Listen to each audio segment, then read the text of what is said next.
അസ്സലാമു അലൈക്കും വറഹ്മത്തുള്ളാഹി വബറകാതുഹു. ഹദീസ് ക്ലാസ് 1386.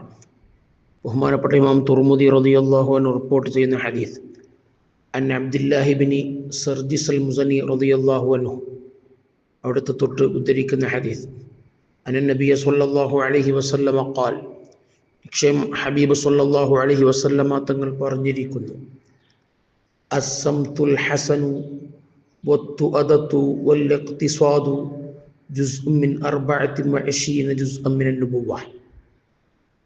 അസ്സംതുൽ ഹസൻ, നല്ല പെരുമാറ്റം, നല്ല ഇടപെടൽ.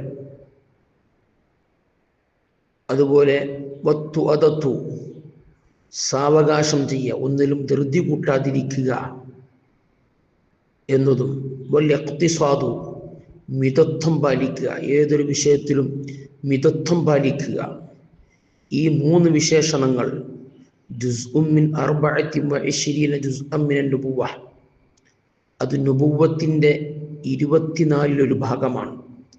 എന്ന് പറഞ്ഞാൽ അംബിയാ മുർസലുകൾക്കുള്ള അവരുടെ സ്വഭാവമാണ് ഈ മൂന്ന് ഗുണങ്ങൾ. ഈ മൂന്ന് ഗുണങ്ങൾ ഒരു നല്ല മുഅ്മിനായ മനുഷ്യനിൽ ഉണ്ടാവേണ്ട വിശേഷണങ്ങളാണ്. ഈ വിശേഷണങ്ങളുള്ളവർ അംബിയാക്കളുടെ വിശേഷണങ്ങൾ ഉൾക്കൊണ്ടവരാണ്. അസ്സംതുൽ ഹസൻ, നല്ല പെരുമാറ്റം, എല്ലാ വിഷയത്തിലും എല്ലാവരോടും നല്ല രൂപത്തിൽ ഇടപെടണം. ആരോടും എടുത്തു ചാടിക്കൊണ്ടോ അല്ലെങ്കിൽ വിദ്വേഷത്തോടെ വെറുപ്പോടുകൂടെ ഒന്നും പെരുമാറരുത്. എല്ലാവരോടും നല്ല നിലക്കുള്ള പെരുമാറ്റം, ഏതൊരു വിഷയത്തിലും നല്ല മാന്യമായ നിലക്ക് ഇടപെടുക, ഇത് നല്ല സ്വഭാവമാണ്. അതുപോലെ തന്നെയാണ് സാവകാശം ചെയ്യുക, ധൃതി കൂട്ടരുത്. അജലത്ത് മിന ശൈത്വാനാണ്. ധൃതി കൂട്ടിച്ച് ഏതൊരു വിഷയവും ഒന്നും ആലോചിക്കാതെ, അതിൻ്റെ ഗുണവും ദോഷവും ഒന്നും ആലോചിക്കാതെ എടുത്തു ചാടി ഒരു കാര്യം ചെയ്യരുത്. ഒരു കാര്യം ചെയ്യുമ്പോൾ ആലോചിച്ച് മുഷാവറ ചെയ്ത് ഖൈറാണോ ഷർറാണോ എന്നൊക്കെ നോക്കി ആലോചിച്ചാൽ ചെയ്യേണ്ടത്. എടുത്തു ചാടിയൊരു വിഷയം പെട്ടെന്ന് ചെയ്ത് അപകടം ചെയ്യും. സാവകാശം ചെയ്യണം, ധൃതി കൂട്ടരുത്. അതുപോലെ എല്ലാ വിഷയത്തിലും മിതത്വം പാലിക്കണം, അമിതമാവരുത്.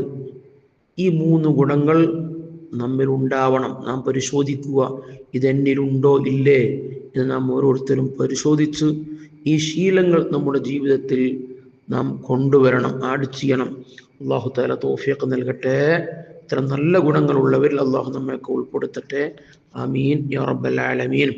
വസല്ലല്ലാഹു അലാ സയ്യിദിനാ മുഹമ്മദിൻ വഅലാ ആലിഹി വസ്വഹ്ബിഹി വസല്ലം.